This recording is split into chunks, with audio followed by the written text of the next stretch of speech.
Naghahanap ka ba ng kakaibang lasa at sarap sa kalye ng Binondo? Sumama ka sa akin sa pagtikim ng mga naglalakihang street food.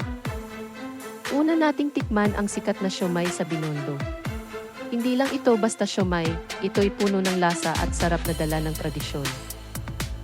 Sunod naman ay ang taho, hindi lang simpleng taho, kundi may espesyal na sangkap na tiyak magpapainit ng iyong tiyan at puso. Hindi mawawala sa listahan ang paboritong lumpiang Shanghai. Maliit man sa tingin pero explosion ng lasa sa bawat kagat. Para sa mga mahilig sa matamis, ang hopya ng Binondo ang Shanghai.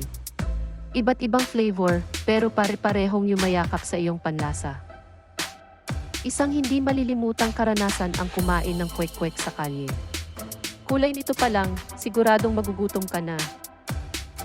Sa Binondo, bawat kanto may kwento at bawat pagkain may kasaysayan. Tara na at lasapin ang bawat sarap na inihain ng Binondo.